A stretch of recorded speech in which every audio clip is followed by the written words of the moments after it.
అలాగే పెద్ద ఎన్టీఆర్ గారితోటి మీకున్న సాన్నిహిత్య సంబంధాలు ఒక్కసారి వివరించండి సార్.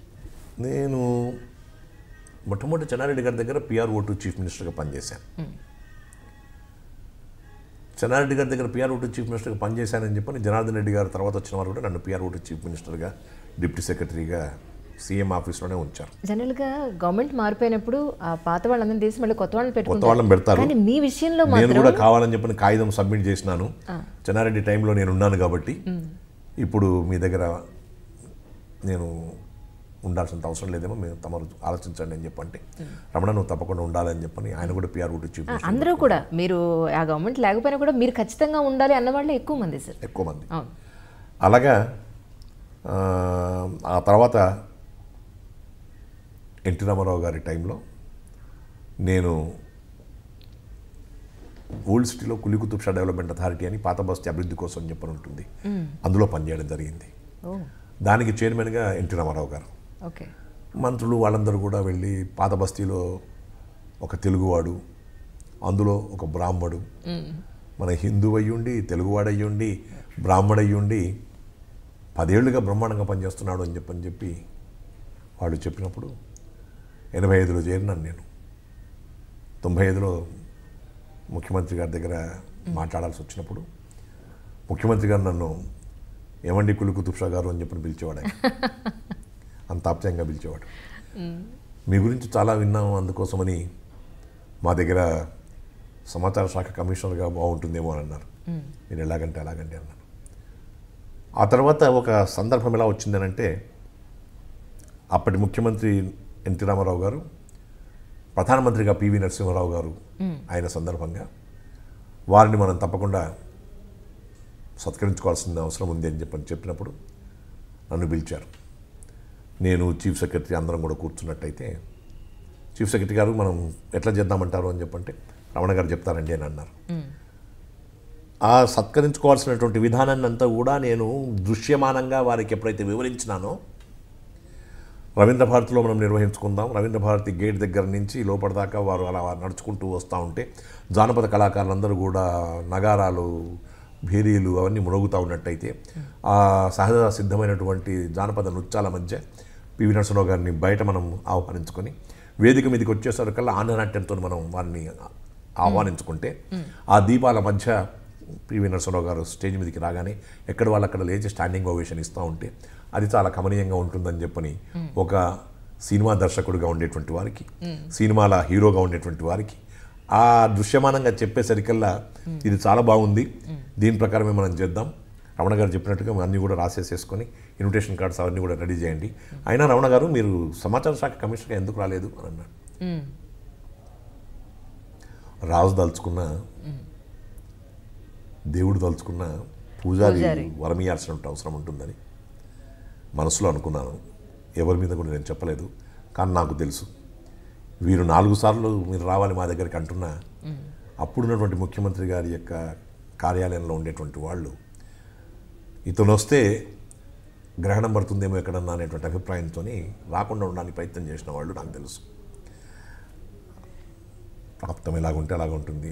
ఈరోజు వాళ్ళని తలుచుకుంటే మీకేమనిపిస్తుంది? ఏమనిపిస్తుంది? ఇలా మనం స్మరించుకుంటున్నాం కదా, వాళ్ళని కూడా స్మరించుకుంటాం. దేవతల్లో ఉండేటువంటి వాళ్ళు, రాక్షసుల్లో ఉండేటువంటి వాళ్ళు రకరకాలుగా ఉంటారు. అప్పుడు ఇవాళ సాయంత్రం కల్లా వారికి ఆర్డర్స్ ఇస్తేనే బాగుంటుంది. ఇవన్నీ కూడా ఆయనే అరేంజ్మెంట్ చేయాలి కాబట్టి director of information, director of culture, joint secretary to the government, Quli Qutb Shah authority administrator అని ఒక 5-6 పోస్టులన్నీ నాకే ఇచ్చారు. ఎక్సలెంట్. చాలా ఆనందంగా అన్నింటినీ స్వీకరించి చేశాం. ఆయన దగ్గర వెళ్ళేది ఉదయం పూట 4 గంటలకు వెళ్ళాలి, రాత్రి 9 దాకా ఆయన దగ్గర పనిచేయాలి. ఆయన కొంచెం పక్క జరిగినట్టయితే మీరు నా కార్యాలయం పక్కనే మీ కార్యాలయం పెట్టుకోండి అనేవాడు. వారి కోసం చెప్పిన కార్యాలయం ఇక్కడి నుంచి అక్కడికి ఇంటి దగ్గరికి పోదు కదా. కానీ ముఖ్యమంత్రి గారి యొక్క అభిప్రాయం తెలుసుకొని కార్యాలయం కాదు కావాల్సింది, ఆయన అనుకున్నటువంటి ఏదైతే కొన్ని కార్యాలు ఉంటాయో వాటికి కావాల్సినటువంటి కార్యాచరణ ప్రణాళిక ఏర్పరచడానికి నా యొక్క ప్రజెన్స్ అవసరం అనేటువంటి అభిప్రాయంతో ఉదయం 4 గంటల నుంచి 11-12 గంటల దాకా వారి దగ్గరనే ఉండేవాడిని. 12 గంటలకు మళ్ళీ నా ఆఫీస్కి వచ్చేసి మళ్ళీ 4 గంటలకు వారి దగ్గరికి వెళ్ళి రాత్రి 7 దాకా ఉండేసేసి 9 దాకా ఉండేసేసి రాత్రి 10:30-11 గంటలకు ఇంటికి పోయేది. రెస్ట్ లేదు, నిద్ర లేదు. అవి ఇప్పుడు నాకు అనిపించవు, అప్పుడు నాకు అనిపించలేదు. అది ఎందుకంటున్నా అంటే ఆ అంకిత భావంతో పనిచేస్తున్నప్పుడు పని మాత్రమే కనబడింది. ఆయనకు కావాల్సిన రీతిలో మసులుకోవడమే నాకు తోచింది. అప్పుడు అద్భుతంగా కార్యక్రమాలను చేయడం జరిగింది. కళానీరాజన దినోత్సవం అని మే 28వ తేదీ నాడు ఎన్టీ రామారావు గారి యొక్క జన్మదినోత్సవాన్ని కళానీరాజన దినోత్సవంగా నిర్వహిద్దామని చెప్పని ఆలోచన ఇచ్చి అది నిర్వహించినటువంటి రోజు నాకు ఇప్పటికీ బాగా గుర్తుంది. 1995 మే 28 వారు తమ జన్మదినాన్ని కళానీరాజన దినోత్సవంగా నిర్వహించుకున్నారు. మళ్ళీ మే 96కి వచ్చేవరకల్లా వారు లేరు. అది చూశాను. వారి దగ్గర నాకు ఎంతో చనువు ఉండేది. అలాగే లక్ష్మీపార్వతి గారు కూడా వారు ఆహ్వానించేవారు. ఇరువురు కూడా చాలా ఎక్కువగా ప్రేమగా చూసేవారు. తర్వాతి కాలంలో చంద్రబాబు నాయుడు వచ్చినప్పుడు చంద్రబాబు నాయుడు గారికి తప్పకుండా ఇది కొంత ఆయన కూడా మిమ్మల్ని ఇబ్బందిగా ఉంటుంది, ఇది కొంత ఇబ్బందిగా ఉంటుంది. అంటే ఆయన 95లో వచ్చిన విధానం వేరు. అవును, రాజకీయంగా ఉండేటువంటి పరిస్థితులు కొన్ని ఉంటాయి. ఎవరైతే ఆయన దగ్గర ఉన్నటువంటి వాళ్ళు ఉంటారో మళ్ళీ మనకు ఎంత ప్రయోజనకరంగా ఉంటారో లేదో అనేటువంటి అభిప్రాయం కలగడానికి అవకాశం ఉంటుంది. కాబట్టి ఆయన 96లో మళ్ళీ నన్ను పాత బస్తీకి పంపించారు. 95లో వారు చంద్రబాబు నాయుడు గారు ముఖ్యమంత్రి కాగానే వారి ఉద్దేశం ఏంటంటే అప్పటి ముఖ్యమంత్రి గారి దగ్గర పనిచేసిన వాళ్ళు ఉండకుండా ఉంటే మంచిదనే అభిప్రాయంతో పాత బస్తీకి పంపించారు. కానీ 96లో ఆయన గమనించి దగ్గరికి పిలుచుకొని మనం ఒక మంచి కార్యక్రమం చేయాల్సి ఉంది. ప్రైమ్ మినిస్టర్స్ రోజ్గార్ పథకం ఎట్లాగో PMRY మన రాష్ట్రంలో కూడా మనం ఒక మంచి పథకం చేయాలి యువత కోసం అని చెప్పని 100 కోట్ల రూపాయలు బడ్జెట్ కేటాయించి CMEY పథకాన్ని ఏర్పరిచారు. Chief ministers empowerment of youth అని CMEY ప్రోగ్రామ్. ఆ ప్రోగ్రామ్కి నన్నే డ్రాఫ్ట్ చేయమన్నారు. నేనే కాన్సెప్ట్ పేపర్ తయారు చేశాను, నేనే బుక్లెట్స్ తయారు చేశాను. దాన్ని అమలు చేసి 1,00,000 గ్రూప్స్, 5-10 మంది చొప్పున ఉండేటువంటి గ్రూప్స్ని 1,00,000 ఏర్పరిచి వాళ్ళకు కావాల్సినటువంటి ఆర్థిక సహకారం అందించి యువతంతో కూడా తప్పకుండా బాగుండాలని చెప్పని 5 లక్షల యువతన్నా కనీసం బాగుండాలని చెప్పని అభిప్రాయంతో చేసినటువంటి పనితనం చూసిన తర్వాత అప్పుడు ఆయన అన్నాడు, నేను అపార్థం చేసుకున్నాను, మీరు తప్పకుండా నా దగ్గర ఉండాలి, ఎలక్షన్స్ వస్తున్నాయి, అందుకోసం చెప్పని మీరు మళ్ళీ నాకు సమాచార శాఖ కమిషనర్గా రావాలి అని 1999 జనవరి 13వ తారీఖు బాగా గుర్తుంది. 12వ తారీఖు వివేకానందుని యొక్క జయంతి. 1999 జనవరి 12 వివేకానందుని జయంతికి ముఖ్యమంత్రిగా మీరు రండి, 13న నేను జాయిన్ అవుతాను సార్ అంటే ఆయన ముఖ్యమంత్రిగా వివేకానందుని జన్మదినోత్సవానికి వచ్చి ఆశీర్వదించి తర్వాత 13 నుంచి నేను కమిషన్ ఇన్ఫర్మేషన్గా జాయిన్ అయినాను. 99లో జరిగినటువంటి పరిస్థితుల్లో మళ్ళీ చంద్రబాబు నాయుడు దగ్గర పనిచేయడం జరిగింది, ఆయన్ని పిలుచుకొని. అప్పటి సన్నివేశం కూడా ఇప్పుడు చెప్పాలి. సాధారణంగా పోలీస్ శాఖ వాళ్ళు ఇన్ఫర్మేషన్ ఇస్తూ ఉంటారు ఇంటెలిజెన్స్ డిపార్ట్మెంట్ నుంచి. ఇన్ఫర్మేషన్ డిపార్ట్మెంట్ కమిషనర్ కూడా అది పోలీస్ శాఖ నుంచి పోతే ప్రజల నుంచి ఏముంది జనరల్గా అనేటువంటి ఇన్ఫర్మేషన్ కమిషనర్ ఇవ్వడం అనేటువంటిది ఒక సంప్రదాయం. పోలీస్ శాఖ ఏమిచ్చిందని నేను అడగను, కానీ కమిషన్ ఇన్ఫర్మేషన్ నా బాధ్యత అని చెప్పని నేను నాకు ఇన్ఫర్మేషన్ ఇచ్చాను. ఎలక్షన్స్ కాగానే ఇలా ఉంది పరిస్థితి అని చెప్పని 3 దఫాలు 4 దఫాలుగా ఉన్నట్టుంది. అది మొదటి దఫాలో అయినప్పుడు ఒక రిపోర్ట్ ఇచ్చినాను, రెండవ దఫా అయినప్పుడు ఇంకో రిపోర్ట్ ఇచ్చినాను.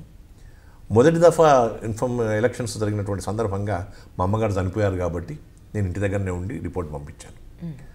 అది ముఖ్యమంత్రి గారికి చేరకుండా మధ్యవర్తుల యొక్క చేతిలో పడి అది అనుకోకుండా పేపర్లో వచ్చి ఈనాడు రామోజీరావు లాంటి వారు కూడా దాని మీద సంపాదకీయం రాసి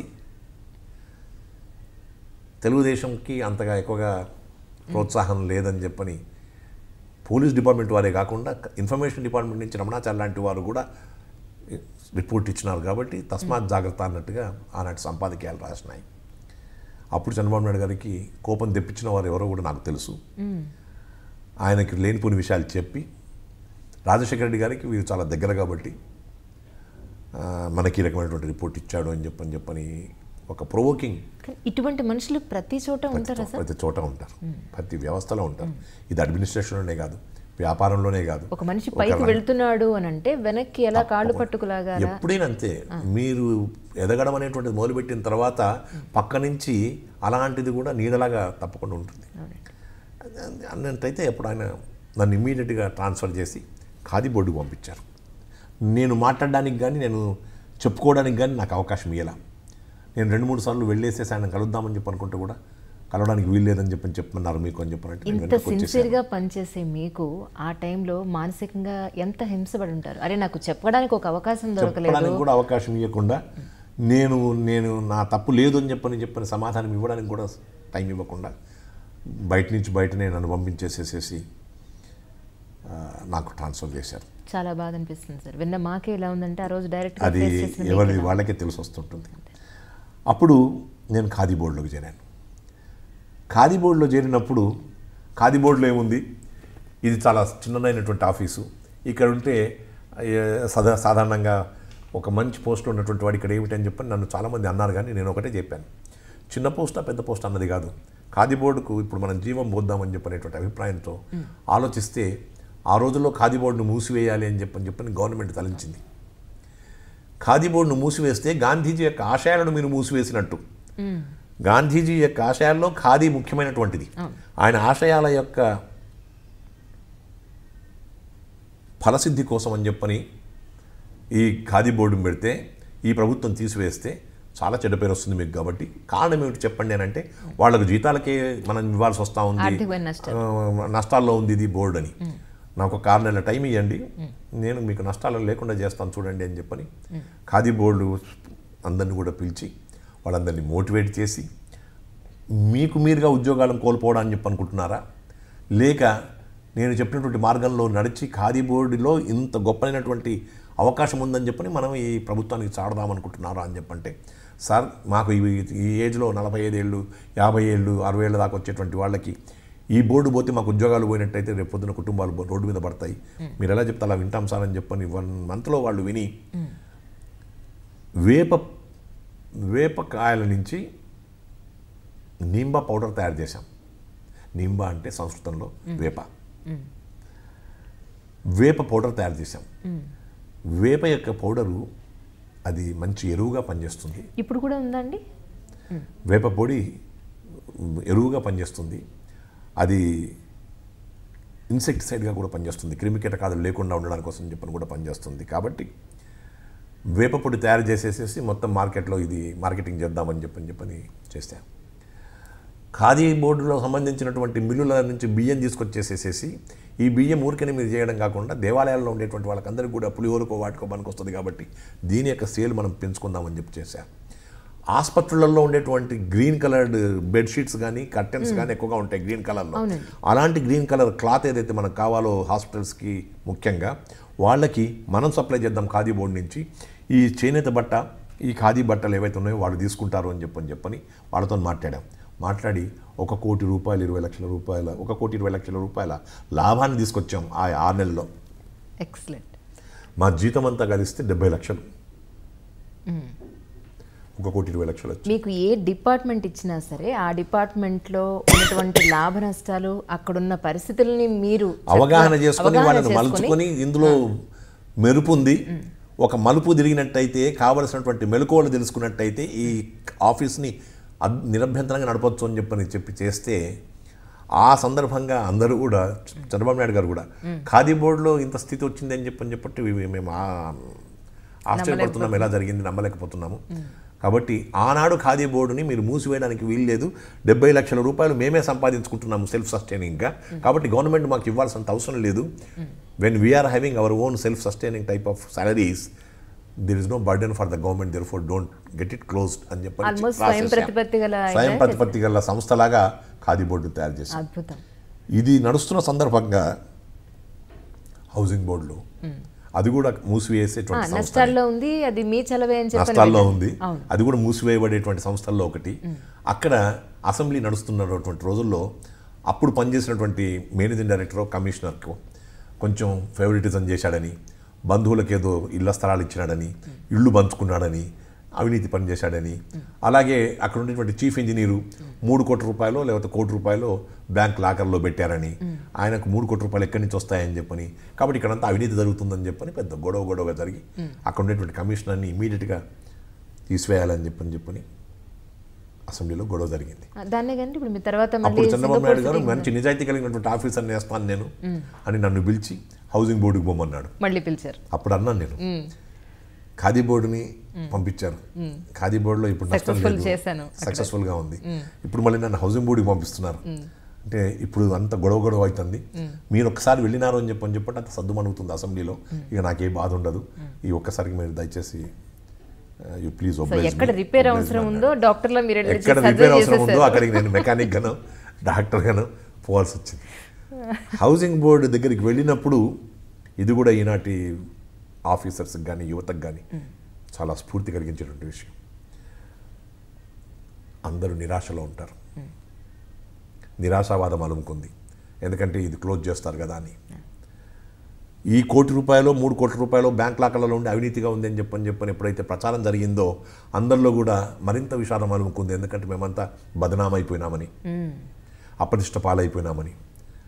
చాలా నిస్సత్తువుగా నిర్జీవంగా ఏదో అలా జీవోత్సవాల్లాగా ఉండేటువంటి వాళ్ళందరినీ పిలిచి మళ్ళీ వాళ్ళని మోటివేట్ చేసి మనకి చెడ్డ పేరు అవసరమా, మీరంతా ఇంజనీర్స్, నేను జర్నలిస్ట్ని, బిఈలు బీటెక్లు ఎంటెక్లు చదివినటువంటి మీలాంటి మేధావులంతా కూడా మనకు చెడ్డ పేరు రావడానికి కోసం అని చెప్పని కాకుండా మంచి పేరు రావడానికి కోసం ఏం చేస్తే బాగుంటుందని చెప్పి మనం ఎందుకు ఆలోచించకూడదు అని చెప్పని వాళ్ళని మోటివేట్ చేస్తే మాకేం పని ఇవ్వడం లేదు సార్, ఏ శాంక్షన్స్ ఇవ్వడం లేదు సార్, అందుకోసం అని చెప్పని మేము ఊరికి కూర్చుంటున్నాము. ఎవరైతే కొంచెం శక్తి కలిగిన వాళ్ళు ఉన్నారో వాళ్ళు దోచుకోవడం కోసం ప్రయత్నం చేశారు సంస్థని. ఎవరైతే శక్తి లేకుండా ఉన్నారో మామూలుగా కూర్చుంటారో వాళ్ళు మాత్రం జీవోత్సవాల్లాగా ఉన్నారు. ఇలా ఉండేటువంటి హౌసింగ్ బోర్డులో ఒక గీతని చిన్న గీత చేయాలని చెప్పంటే పక్కన పెద్ద గీత గీయాలి. అందుకని ఏం చేశానంటే ఒక ప్రభుత్వం దగ్గరికి వెళ్ళి మీరు దొంగ దొంగ దొంగ అంటున్నారు కదండి, అది మంచి విషయం కాదు, మీరు దొంగ చేతికే తాళాలు ఇవ్వండి, ఏం చేస్తాడో చూద్దాం, బాధ్యత ఆయనకి అప్పచెప్పుదాం. కాబట్టి మాకు జీతాలు లేకుండా ఇబ్బంది పడుకుంటూ మాకు రావని చెప్పి నిరాశలు ఉండేటువంటి వాళ్ళంతా ఇంజనీర్స్ కాబట్టి ఒక్కొక్క డివిజన్లో నేను కనీసం ఒక 50 ఇళ్ళు కట్టించడానికి కోసం ప్రయత్నం చేస్తాను, పేదవాళ్ళకి చాలా అవసరాలు ఉన్నాయి అని చెప్పంటే వాళ్ళు చేస్తారా, వాళ్ళంతా దొంగ, ఒక్కసారి మీరు నాకు అవకాశం ఇవ్వండి, 6 నెలల టైం ఇవ్వండి, మళ్ళీ నేను చూస్తాను అన్నాను. 6 నెలలో సిద్దిపేటలో, ఒంగోలులో, కాళహస్తిలో, ప్రతి చోట, కామారెడ్డిలో, ఇలా అన్ని చోట్లలో కూడా ఇల్లు కట్టుకోవడం ప్రారంభించారు. మంచి క్వాలిటీ ఇల్లు కట్టారు. దీంతో పాటు ఇదైతే సరిపోదని చెప్పని సింగపూర్ వాళ్ళతో నేను టైఅప్ చేసుకొని సింగపూర్ టౌన్షిప్ను కట్టించాను. ఎక్సలెంట్, అది ఇప్పుడు చాలా ఫేమస్ సార్. సింగపూర్ టౌన్షిప్ని కట్టేటప్పుడు కూడా చెప్పాను నేను, ఇది సామాన్యుల కోసం కట్టేటువంటి టౌన్షిప్. చాలామంది అన్నారు, ఏమండి ఇది రిఫ్రాఫ్ కోసం కట్టకుండా జూబ్లీహిల్స్లో బంజారాహిల్స్లో ఉన్న వాళ్ళకి ఇస్తే 25 లక్షలు 40 లక్షలు ఇచ్చేవాళ్ళని. దానికోసం కావాల్సినటువంటి రియల్ ఎస్టేట్ చేసేవాళ్ళు చాలామంది ఉన్నారు. సామాన్యుడికి నేను సింగపూర్ ఇంట్లో ఉంటున్నాను అని చెప్పి అనుకునేటువంటి రీతిలో వాళ్ళకి 7 లక్షలకు మాత్రమే ఇల్లు, 2 బెడ్రూమ్ హౌస్, 9 లక్షలకు మాత్రమే 3 బెడ్రూమ్ హౌస్ నేను ఇస్తాను, 10 లక్షలు కూడా కాదు, హబ్సిగూడ, తార్నాక ఆ ప్రాంతాల్లో 10 లక్షలకు వస్తుంది, ఆ 9 లక్షలకు నేను ఇక్కడ ఇస్తాను, నేను సింగపూర్ టౌన్షిప్లో ఒక 15 కిలోమీటర్ల దూరం మీద అని చెప్పి మీరు 5,000 కట్టండి, ఎక్కువ కట్టకండి, 5,000 కడితే మీకు ఒకవేళ అలాట్మెంట్ చేశామనుకోండి డ్రాలో వచ్చినప్పుడు మీకు బ్యాంక్ వాళ్ళు వచ్చేసేసి మీకు తక్కినటువంటి డబ్బు ఇస్తారు. హౌసింగ్ బోర్డ్, బ్యాంక్, మీరు ట్రైపార్టైట్ అగ్రిమెంట్ చేసేసుకున్నట్టయితే మీరు 5,000తోనే ఉంటారు, మీకు ఏ రకమైనటువంటి భారం కాదు, బ్యాంక్ వాళ్ళు ఇస్తారు డబ్బులు, నేను బ్యాంక్ వాళ్ళతో అది ఉంటాము, ఒక సంవత్సరం లోపల కట్టేసేసేసి మీకు భారం లేకుండా చేస్తామని చెప్పంటే 2,200 ఫ్లాట్స్కి 2,500 మంది ముందుకు వచ్చారు. అన్ని ఫ్లాట్స్ మేము తీసుకుంటామని చెప్పన్నారు. కట్టడం జరిగింది. సింగపూర్ అనేటువంటిది మొట్టమొదటిసారి భారతదేశంలో first of it's kind in the country to have a private public partnership with a foreign country. ఆ ఫారిన్ కంట్రీతో ఎట్లా అగ్రిమెంట్ ఎంటర్ కావాలనేటువంటిది కూడా ఆలోచించాల్సి వచ్చింది. అంతకుముందు లేదు, ఇప్పుడు కొత్తగా చేయాలి, నేను తప్పు చేయకూడదు, రేపు పొద్దున ఇది తప్పు జరిగింది అని చెప్పంటే మొత్తం ప్రపంచమంతా కూడా బదనామైపోతాం, అప్రతిష్ట అవుతుంది. సింగపూర్ వాళ్ళు అంటే సామాన్యం కాదు, ప్లానింగ్కి వాళ్ళకి మంచి పేరు. ఇవాటికి కూడా అమరావతి కోసం చెప్పి చంద్రబాబు నాయుడు సింగపూర్ వాళ్ళని పిలుస్తాడు, మంచి ప్లానింగ్ చేస్తారు. ఆ రకంగా నిమిషము క్షణము ప్రతిరోజు కూడా